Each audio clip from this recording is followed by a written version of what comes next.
دیکھنا یہ ہے کہ اللہ تعالیٰ کی ذات حکم ارشاد فرما رہے ہیں کہ اپنے ماتحتوں کے ساتھ اچھا سلوک کرو۔ ساری دنیا اور دنیا میں جو کچھ ہے سب اللہ تعالیٰ کی ذات عالی کا ہے۔ اللہ تعالیٰ اس کے خالق بھی ہیں، مالک بھی ہیں، سب پہ دسترس اللہ کی ہے۔ اللہ تعالیٰ جو حکم ارشاد فرما رہے ہیں کہ اپنے ماتحتوں کے ساتھ اچھا سلوک کرو، اب جو ذات ارشاد فرما رہی ہے اس ذات کا اپنی مخلوق کے ساتھ کیسا معاملہ ہے؟ بھلے کوئی کفر کر رہا ہے، شرک کر رہا ہے، اسے اللہ مانتا ہے نہیں مانتا، اس کی بات کو مانتا ہے نہیں مانتا، اس کے کنبے اس کی مخلوق کے ساتھ اچھا سلوک کرتا ہے نہیں کرتا، ظلم کرتا ہے، وہ مالک پھر بھی اس کے سانس کو جاری رکھے ہوئے ہے، اسے کھانا دے رہا ہے، اسے پینے کو دے رہا ہے۔ زمین اس کی ہے، اس اپنی زمین سے نہیں نکالتا، اپنی چھت سے محروم نہیں کرتا۔ یہ تو اس کا معاملہ ہے جو کہہ رہا ہے کہ حسن سلوک والا معاملہ۔ اللہ تعالیٰ کے بعد اللہ تعالیٰ کے رسول صلی اللہ علیہ وسلم کی ذات اقدس ہے، آپ کا حسن سلوک کیسا ہے؟ اپنے شاگردوں کے ساتھ، اپنے ماتحتوں، اپنے غلاموں کے ساتھ۔ انس رضی اللہ عنہ رسول پاک صلی اللہ علیہ وسلم کے خادم رہے۔ یہ خود ارشاد فرماتے ہیں کہ میں آپ صلی اللہ علیہ وسلم کا خادم رہا تقریباً 10 سال۔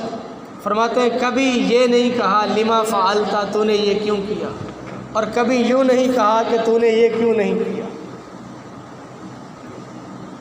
محبت سکھلائی، کیونکہ اللہ تعالیٰ کا حکم ہے، اللہ تعالیٰ کا حسن سلوک سب سے بڑھ کے ہے۔ اور پھر سید الاولین والآخرین حضرت محمد مصطفیٰ احمد مجتبیٰ صلی اللہ علیہ وآلہ وسلم کی ذات اقدس کا حسن سلوک کہ آپ صلی اللہ علیہ وسلم کی ذات اقدس زیادتی کرنے والے سے بھی بدلہ نہیں لیتے، اپنے ماتحتوں سے سب سے بڑھ کے حسن سلوک کرنے والے۔ آج 1444 ہجری چل رہا ہے، 10 سال ہجرت کے نکال دیں، حضور اقدس صلی اللہ علیہ وسلم کی ذات اقدس کے وصال کو 1430 برس کے قریب ہو چکے ہیں۔ دنیا کفر آج تک کوئی ایک بات بھی نہیں ایسی لا سکا کہ جو رسول پاک صلی اللہ علیہ وسلم کی شان اقدس کے خلاف ہے۔ جو آپ صلی اللہ علیہ وسلم کی ذات اقدس نے کہیں زیادتی کی ہو اپنے ماتحتوں کے ساتھ، حتیٰ کہ ایک صحابی رضی اللہ عنہ آئے اور کہنے لگے کہ آپ صلی اللہ علیہ وسلم کی ذات اقدس نے ایک مرتبہ مجھے درے سے مارا تھا۔ آپ صلی اللہ علیہ وسلم کی ذات اقدس ارشاد فرمانے بدلہ لے۔ وہ صحابی فرمانے لگے کہ جب آپ نے مجھے مارا تھا میری کمر ننگی تھی۔ قربان جائیں نبیوں کے سردار کے اور صحابہ رضوان اللہ علیہ مجمعین کا مجمع، ایک دم چیخیں نکلی صحابہ کہ یہ کیا معاملہ ہے۔ آپ علیہ السلام نے اپنی کمر سے کپڑا ہٹا دیا۔ اس صحابی رضی اللہ عنہ نے آگے بڑھ کے مہر نبوت کو بوسہ دیا اور فرمانے لگے یا رسول اللہ صلی اللہ علیہ وسلم، آپ سے میں کیسے بدلہ لے سکتا، میں تو مہر نبوت کو بوسہ دینا چاہتا۔ یہ آپ صلی اللہ علیہ وسلم کا حسن سلوک ہے۔ اب آپ صلی اللہ علیہ وسلم کے شاگردوں کی باری آتی ہے، ان کا حسن سلوک اپنے خادموں اور اپنے غلاموں کے ساتھ کیسا تھا۔ معرور بن سوید اس روایت کو نقل کرتے ہیں، وہ فرماتے ہیں کہ میں نے دیکھا ابو ذر رضی اللہ عنہ کو، ان کے اوپر ایک جوڑا تھا اور آپ کے غلام کے اوپر بھی ویسا ہی جوڑا تھا، جیسا کپڑے کا جوڑا آقا نے پہنا ہوا ہے بالکل ویسا ہی جوڑا غلام نے پہنا ہوا ہے۔ یہ فرماتے ہیں فسألتہ عن ذلک، میں نے اب ابو ذر رضی اللہ عنہ سے سوال کیا اس کے بارے میں، فذکر، انہوں نے آگے ایک قصہ سنایا، انہ صاب رجلا علی عہد رسول اللہ صلی اللہ علیہ وسلم فعیرہ بامہ، کہ ایک آدمی نے رسول پاک صلی اللہ علیہ وسلم کے مبارک زمانے میں ایک آدمی کو گالی دی اور اس کو اس کی ماں کی آر دی کہ تو فلاں عورت کا بیٹا ہے۔ عربوں میں تکبر بہت تھا، وہ تو یہاں تک دیکھتے تھے کہ یہ فلاں آزاد عورت کا بیٹا ہے اور یہ باندی کا بیٹا ہے، اور اس نے فلاں قبیلے کی عورت کا دودھ پیا اور اس نے ایک باندی کا دودھ پیا۔ گھوڑوں کی نسلیں تک محفوظ تھی، تو کسی کو کسی کی ماں کی آر دلائی۔ فقال النبی صلی اللہ علیہ وآلہ وسلم انک امرؤ فیک جاہلیہ، رسول پاک صلی اللہ علیہ وسلم کے ذات اقدس نے یہ بات ارشاد فرمائی کہ تیرے اندر ابھی تک جاہلیت کی باتیں ہیں۔ ہم اخوانکم و خولکم، یہ تمہارے بھائی ہیں اور تمہارے خدمت گزار ہیں، اللہ تعالیٰ نے انہیں تمہارے ماتحت بنا دیا ہے، پس جو شخص کہ اس کا بھائی اس کے ماتحت ہو اسے چاہیے کہ اسے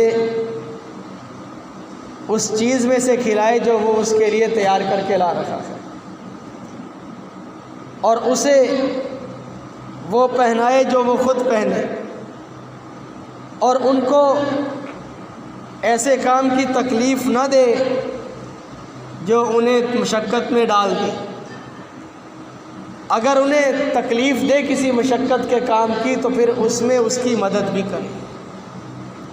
یہ ابو ذر رضی اللہ عنہ سے یہ دیکھ کر سوال کیا کہ آپ کے اوپر بھی ویسا خوبصورت کپڑے کا جوڑا ہے اور آپ کے غلام کے اوپر بھی ویسا ہی قیمتی جوڑا پہنا ہوا ہے۔ تو ابو ذر رضی اللہ عنہ نے آگے سے رسول پاک صلی اللہ علیہ وسلم کی مبارک صحبت کا ایک واقعہ سنا کہ آپ علیہ السلام کی مبارک مجلس میں یہ واقعہ پیش آیا۔ آپ علیہ السلام نے یہ احکامات ارشاد فرمائے کہ تمہارے بھائی جو تمہارے ماتحت ہیں اللہ نے انہیں ماتحت کیا ہے، تمہارا کوئی کمال نہیں ہے۔ ایک ہی چیز سے سب کی پیدائش ہے، امیر کی بھی اسی سے پیدائش ہے، غریب کی بھی اسی سے، بادشاہ فقیر، افسر ماتحت، ذمہ دار تاجر، صنعت کار، مزدور، دیہاڑی دار، چھاپڑی لگانے والا، سارے ایک ہی چیز سے پیدا ہوئے۔ یہ نہیں ہے کہ بادشاہ مشک عنبر اور زعفران سے پیدا ہوئے اور غریب آدمی مٹی سے پیدا ہوئے، ایسا نہیں، سارے برابر ہیں۔ یہ میرے مالک کی تقسیم ہے، کسے زیادہ دے دیا کسی کو تھوڑا دے دیا، جسے تھوڑا دیے دے کر تمہارے ماتحت رکھا ہے یہ بھی اللہ نے رکھا، تمہارا کوئی کمال نہیں ہے کہ تم کہو کہ ہم نے اتنے ملازم رکھے ہوئے ہیں اور ہم نے یہ کیا ہوا ہے۔ آج لوگ کہتے ایسے ہی ہیں زبانوں سے، اور جی اسی انہیں ملازم رکھے ہیں، جی انہیں بندے ساڈے کو کام کرتے ہیں، یہ تمہارا کوئی کمال نہیں ہے۔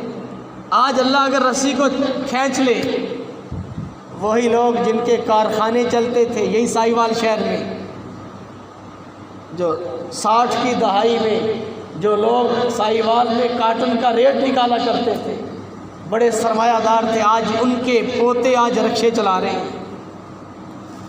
وہ مالک ہے، جیسے پلیٹ ہے اس کو یوں کر دیا جائے تو خالی ہو جائے۔ اس لیے مال اسباب پہ چیزوں پہ اترانا یہ کوئی عقل مندی نہیں ہے۔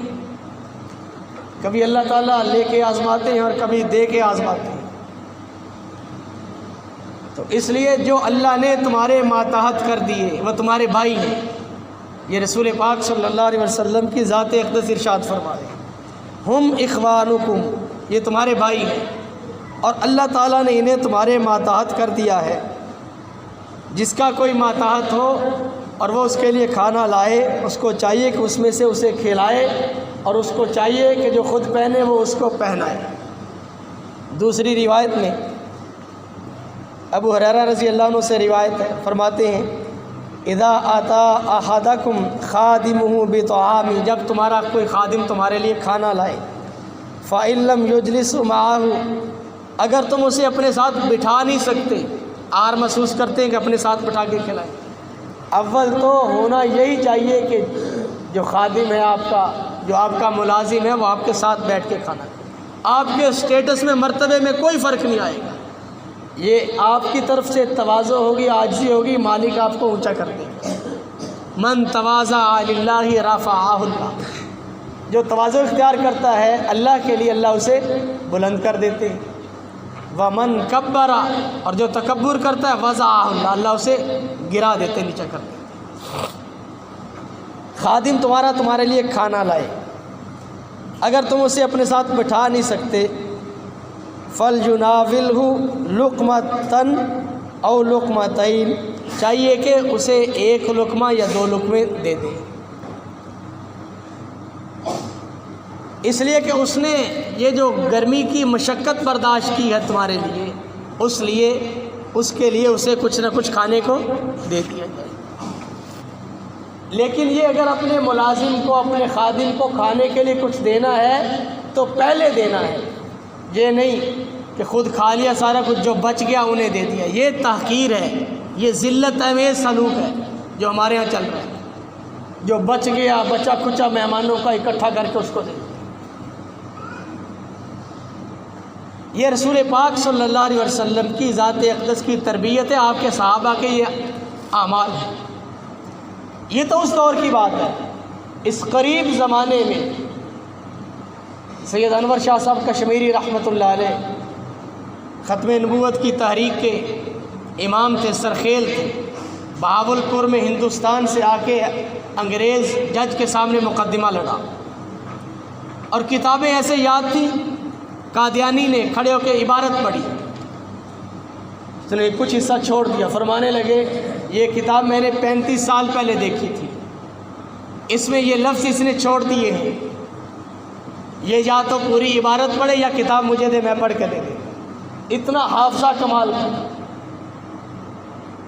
اس زمانے میں بھنگی ہوتے تھے جو گھروں سے آ کے اور مدرسوں سے آ کے وہ جو قضائے حاجت کرتے ہم لوگ پخانہ اٹھا کے لے جاتے تھے، یہ کھانا کھانے لگے تو سید انور شاہ صاحب کشمیری رحمۃ اللہ علیہ نے اس بھنگی کے ہاتھ دلوائے اور اسے اپنے ساتھ بٹھا کے کھلایا۔